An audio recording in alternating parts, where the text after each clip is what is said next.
Welcome to Working Lunch, always ready to hit the books for useful money tips. Up to your ears in student debt? Well, Britain's universities say students should pay more. I've been going around Cardiff University finding out how much students owe and how high the student debt mountain could grow. Well, we'll look at how students can make the best use of the money they have got with Johnny Rich. He's got some tips. And with a new government comes new pension rules. Malcolm McLean is here to answer all the questions you've sent us in. And Felix Dennis, entrepreneur, publisher, cheeky poet, is here to tell us how the recession has been great for his business. Very much. Well, let's talk to a man who perhaps doesn't have money problems, but you would have, I think, some good advice for students at the moment. What would that be when it comes to money?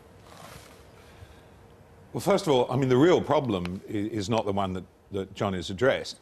I agree with him that you shouldn't force students to pay back the money too early, and it's better to wait until they're earning more money. But the fact is that this target that we have of getting approximately 50% of all the young people in Britain into a college and higher education of some kind is absolutely ludicrous. That's why you haven't got any plumbers, that's why you've got no electricians. The reason we do this, of course, is just so that we can reduce the number of people that are unemployed. And the governments of various ilk have been doing that for years. So the facts of the matter are that we ought to face up to the realities of the situation. We should choose a target of about 15 or 20% of people that actually go to university. The rest should go through apprenticeship schemes and polytechnics, in the old-fashioned word. And quite frankly, we could then afford to pay the university students who are going to be running our countries and our governments all of the money, and we wouldn't need any student loans. We've just got too many people, too many parents who are desperate for their young children to go to university. And I'm sorry, it's nuts. OK. Felix there, more preferring, I suppose, the University of Life option. Well, don't know. We'll hear more from Felix a little bit later. Thanks, Every Friday, of course, we get some answers to your questions. So, as you've seen, we're welcoming Felix Dennis back to the Working Lunch sofa. You'll remember from the early 70s, he was editor of the controversial magazine Oz. He was charged but acquitted of conspiracy to corrupt public morals. After that, he launched Dennis Publishing in 1973. The business today publishes more than 50 magazines in print and on the internet. Well, it's been a huge success. In the Sunday Times list of the richest people in Britain, he's number 88. And he's a poet too, having published 5 collections to date, and they've been performed by the Royal Shakespeare Company in Stratford-upon-Avon and in New York City. Felix, lovely to have you back. Do come join us on the sofa.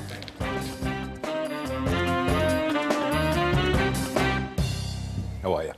Very well. Lovely Very nice to have you with us. Let's talk about how the recession's affected you, because we're coming out of it, supposedly, and your business hasn't done badly at all. Not sure if we're coming out, but recessions all change.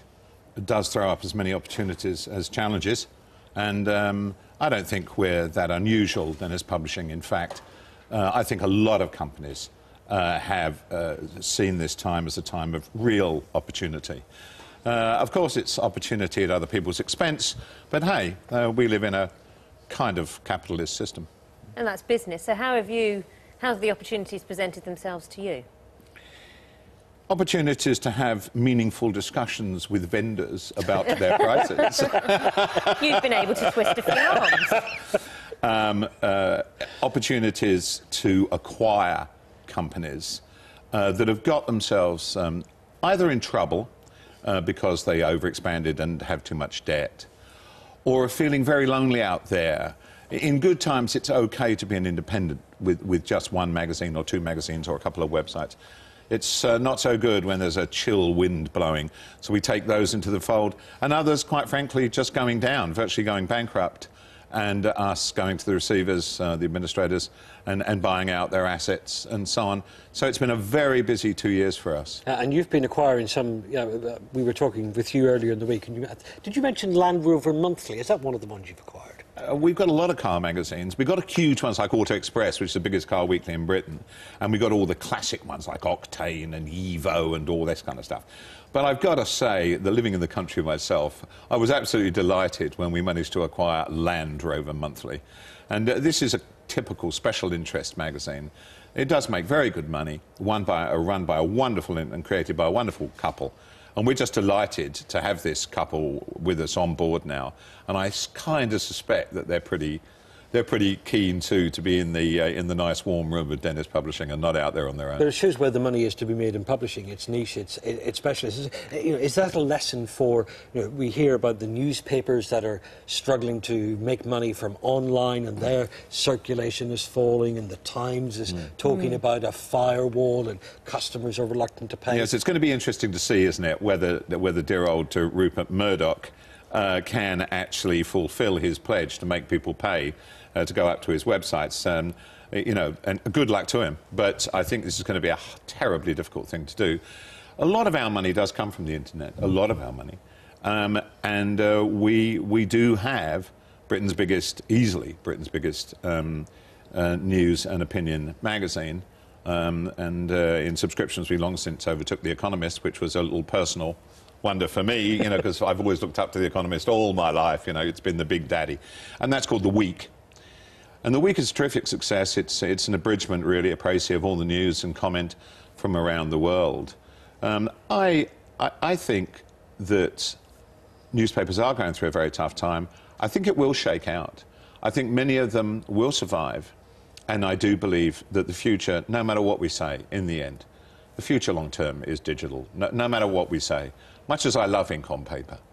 I absolutely love it, but that's where the real future is. Is that what you would advise an entrepreneur today? Someone who wants to start out and become perhaps the next Felix Dennis? Is that where they should look to make their money? If they want to make that money, and yes, I'm plugging a book I've just spent a lot of time writing, if they want to make that money, they should go out and buy a copy of a book called 88, The Narrow Road.